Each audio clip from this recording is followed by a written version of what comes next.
Now, when it comes to throwing the football, quarterback Sam Howell sits atop the league. The first-year starter has over 3,300 passing yards and 18 touchdowns on the season. Howell has multiple games where he is connected with over 9 receivers. 9 different receivers he connects with. Howell will go head-to-head with Miami's Tua, who also sits in the top of the 4 of the league in passing yards. It's nice that the Washington Commanders are excited about their young quarterback, Sam Howell.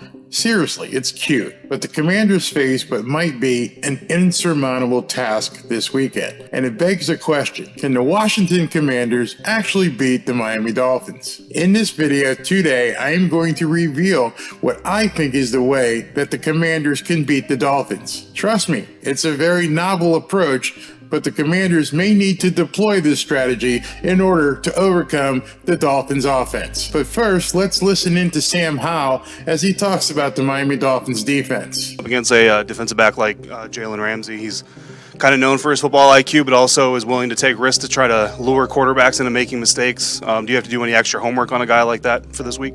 Yeah, I mean, I always watch a lot of those corners and always try to see how they like to play. But yeah, Ramsey's a good player. Obviously, watched him a lot growing up, and it'll be fun to play against a good player like that. But yeah, he's a great player and does a good job, mixing up his looks and choosing when he wants to be aggressive and when he's not.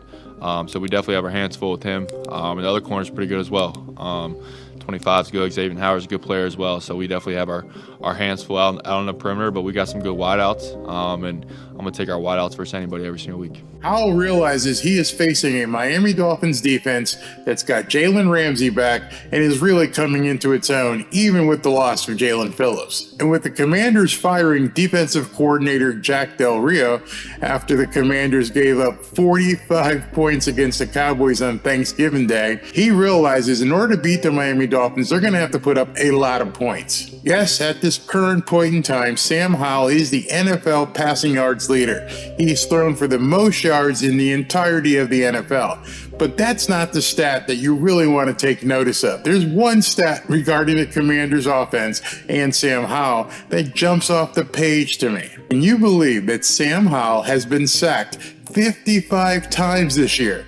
And it's only in the 13th week, and he's been sacked 55 times. There's still 5 games to go. That number is incredible, 55 sacks. He's on pace to break the NFL sack record, or rather the person who's received the most sacks ever in the NFL. Currently, that dubious record is held by David Carr. David Carr was the quarterback of the new franchise, the Houston Texans, during their initial year. That year, he was sacked 76 times. Sam Howell, right now with his current pace of 4.6 sacks per game, is on pace to have 78 sacks this year. Can you imagine that? 78 sacks? What that tells me is that even without Jaelan Phillips, the Miami front 7 better be ready to eat. Riley Chubb, AVG, the entire front 7.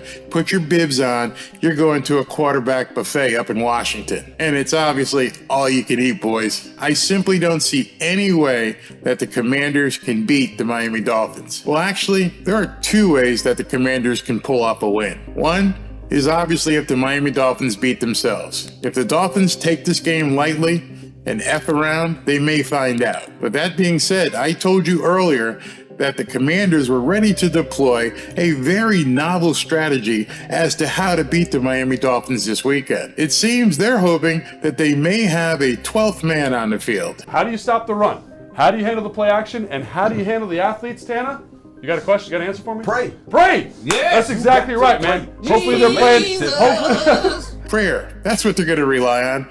There seemingly is no other way that the Commanders can beat the Miami Dolphins. As a faithful man, as a God-fearing faithful man, I'm pretty sure Jesus doesn't have a FanDuel account, and he's definitely not picking one team over another. Sorry to tell you, Commanders, but I think you're on your own this weekend. This game, if the Dolphins show up and do what they're supposed to do and take care of business, should be over by halftime. So let me know what you think. Do you think the Commanders have any chance whatsoever to beat the Miami Dolphins? I don't think so. And don't forget, 12:45 on Sunday, click here to be notified when I go live broadcasting the Miami Dolphins visiting the Washington Commanders. Talk to you soon. Fins up. Is anybody catching on to this Barry guy?